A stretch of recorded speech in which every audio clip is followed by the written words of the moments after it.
Imagina caminar por Atenas hace más de 2300 años. Entre calles polvorientas y columnas de mármol se alzaba el Liceo, la escuela que Aristóteles fundó tras dejar atrás la sombra de su maestro Platón. No era un templo silencioso de contemplación, sino un hervidero de movimiento y debate. Allí, los discípulos no solo escuchaban, también caminaban junto al maestro mientras discutían sobre política, física y ética. El propio Aristóteles creía que la mente se activa cuando el cuerpo se mueve. Por eso se les llamó los peripatéticos, los que filosofaban paseando. Cada paso era una idea, cada pregunta, una chispa que encendía nuevas formas de pensar. El Liceo no era un aula, era una revolución en marcha, una fábrica de conocimiento que transformaría para siempre la manera de entender el mundo.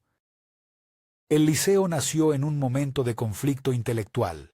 Platón había muerto y su academia todavía dominaba la escena filosófica de Atenas. Aristóteles, sin embargo, rompió con el idealismo platónico y apostó por una visión radicalmente distinta. Mientras Platón miraba al cielo de las ideas, Aristóteles observaba la tierra bajo sus pies. Quería comprender la naturaleza, clasificarla, ponerle nombre a cada fenómeno. En lugar de buscar verdades perfectas, buscaba explicaciones comprobables. Era el paso del mito al método, de la especulación a la observación. Por eso su escuela era mitad laboratorio y mitad biblioteca. El Liceo no era solo un lugar para pensar, era un espacio para experimentar, diseccionar, anotar y analizar todo lo que la realidad ofrecía. Dicen que Aristóteles recorría jardincillos llenos de plantas con sus discípulos, observando hojas, raíces y animales pequeños. Aquellos paseos eran verdaderas lecciones de biología. Fue él quien clasificó por primera vez a los seres vivos con un sistema que perduró más de 1000 años. Cada especie, cada órgano, cada comportamiento era un dato que merecía atención. Su curiosidad no conocía límites. Estudiaba desde el vuelo de los peces hasta la cólera humana. Nada era demasiado insignificante para su mirada analítica. En sus notas escribió sobre anatomía, botánica, meteorología y psicología, palabra que él mismo ayudó a dar forma. El Liceo se convirtió en un lugar donde el asombro era materia de estudio. Allí, el conocimiento no tenía fronteras, solo preguntas que pedían respuestas cada día. El Liceo funcionaba de manera diferente a la academia. No tenía muros cerrados ni rituales solemnes.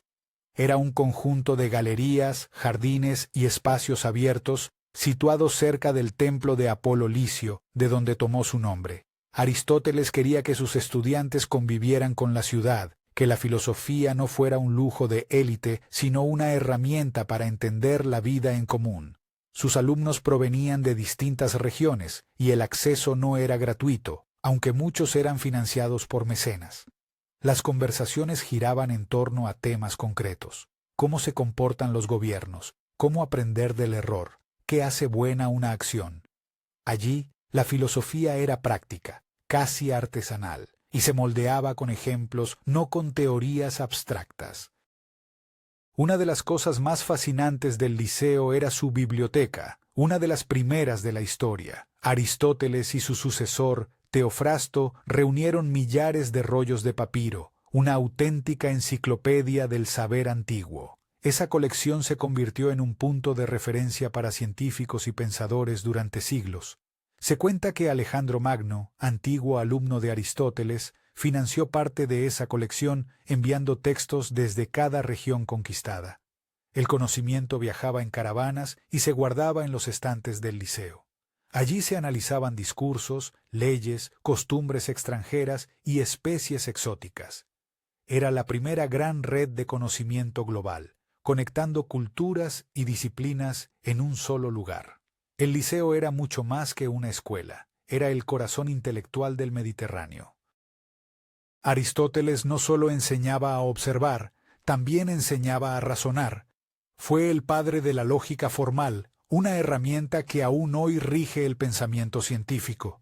Él estableció las reglas de la deducción, cómo a partir de unas premisas se llega a conclusiones válidas. Su método era tan sólido que los filósofos medievales lo llamaban simplemente el filósofo. La claridad de su razonamiento marcó el inicio de la ciencia como la entendemos. En el liceo se aprendía a pensar con rigor, a desconfiar de las opiniones, a buscar evidencia. Era una especie de laboratorio mental donde la duda era signo de inteligencia. En lugar de dogmas, se cultivaban preguntas. Ese hábito de cuestionar lo convirtió en el precursor del espíritu científico moderno. Pero el liceo no se limitaba a ciencias naturales y lógica. También era un espacio donde se debatía sobre ética, política y arte. Aristóteles consideraba que la finalidad del ser humano era alcanzar la eudaimonía, una palabra griega que implica plenitud o florecimiento. Para lograrla había que practicar la virtud, no por obligación, sino por hábito. Cada decisión diaria moldeaba el carácter, y el carácter a su vez creaba la felicidad. En esas charlas, sus alumnos reflexionaban sobre cómo gobernar con justicia, cómo equilibrar deseo y razón, y por qué la tragedia griega tenía tanto poder sobre las emociones. Era una forma de educación total que unía acción y pensamiento. En el liceo, aprender era transformarse interiormente. Uno de los aspectos más cautivadores del liceo era su rutina. Aristóteles organizaba las actividades según la hora del día. Por la mañana impartía lecciones a quienes llamaba los matutinos, un grupo reducido de estudiantes avanzados. Por la tarde abría las puertas a todos, ofreciendo charlas más generales. Esta distinción creaba un ritmo doble, rigor académico y divulgación pública. Así lograba que su escuela fuera tanto un centro de investigación como de enseñanza popular. Esa estructura inspiraría siglos después el modelo de universidad. El liceo era un organismo vivo, donde la curiosidad se administraba con disciplina. Cada día nuevo se abría con la promesa de una pregunta distinta, y cada atardecer cerraba con más ideas de las que había al amanecer. Teofrasto, discípulo de Aristóteles, continuó la labor del liceo tras la muerte del maestro en el año 322 a.C. Bajo su dirección, la escuela floreció todavía más. Se incrementaron los estudios sobre plantas, minerales y animales, afianzando un enfoque empírico. Teofrasto escribió tratados sobre el carácter humano, describiendo tipos de personalidad con una precisión que hoy consideraríamos psicológica. En el liceo se formaron generaciones de pensadores que extendieron la influencia aristotélica por toda Grecia y más allá. Era una institución viva que sobrevivía al tiempo. Sin embargo, los vientos políticos de Atenas cambiarían pronto y pondrían fin a ese sueño de conocimiento continuo que Aristóteles había sembrado con tanta pasión.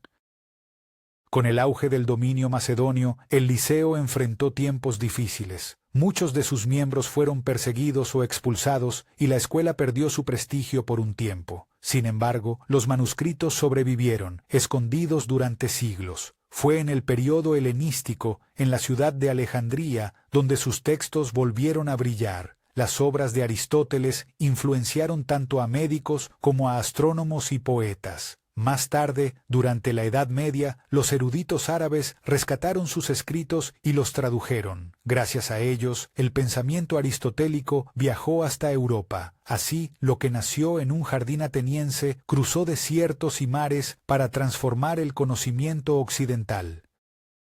La influencia del liceo alcanzó un punto culminante en la Edad Media.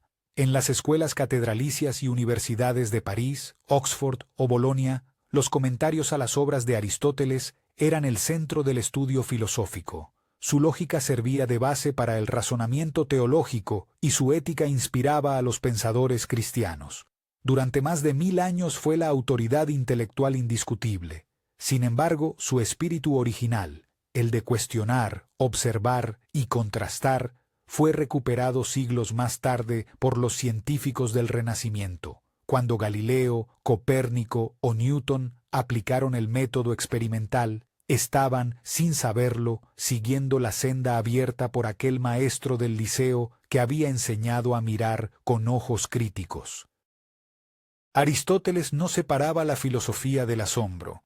Decía que el deseo de saber nace de la curiosidad natural del ser humano. En el liceo esa curiosidad era el combustible principal. Todo podía convertirse en tema de estudio, desde los cambios del clima hasta el comportamiento de los ciudadanos en el mercado. Esa mirada total hacia la realidad provocó una fusión entre ciencia y filosofía, algo que hoy parece imposible. Para Aristóteles, entender la naturaleza no significaba dominarla, sino armonizar con ella. Sus textos sobre física o biología eran también tratados morales sobre el equilibrio de las cosas. Cada hallazgo llevaba implícita una pregunta sobre el sentido de la existencia. Así, el Liceo fue tanto un laboratorio como un espejo del alma humana. Una curiosidad que pocos conocen es que el Liceo también cultivó la oratoria. Aristóteles creía que saber hablar era saber pensar, por eso elaboró su Retórica, un estudio minucioso de cómo conmover, convencer y emocionar a un auditorio. En sus aulas se entrenaban futuros políticos, diplomáticos y maestros, analizaban discursos célebres y practicaban el arte de la persuasión con argumentos sólidos. No era simple técnica, era una gimnasia mental. Comprender al público era tan importante como entender un fenómeno natural. En el Liceo, la palabra tenía peso de evidencia y ritmo de razón. Allí se forjó la idea de que comunicar conocimiento también es una forma de crearlo. El legado del Liceo sigue latiendo en cada universidad moderna. Cuando un profesor invita a debatir, cuando un científico observa o cuando un filósofo analiza los fundamentos de la ética, resuena la voz de Aristóteles y sus paseos entre columnas. Su obra no se limitó a los tratados, sino que dejó una forma de pensar que valora la experiencia tanto como la idea. Cada rincón del pensamiento occidental lleva el sello de aquel peripatético que unió cuerpo y mente, razón y emoción. El Liceo fue más que una escuela, fue una manera de vivir el conocimiento. Una revolución silenciosa que comenzó con un hombre caminando y preguntando incansablemente: ¿por qué las cosas son como son?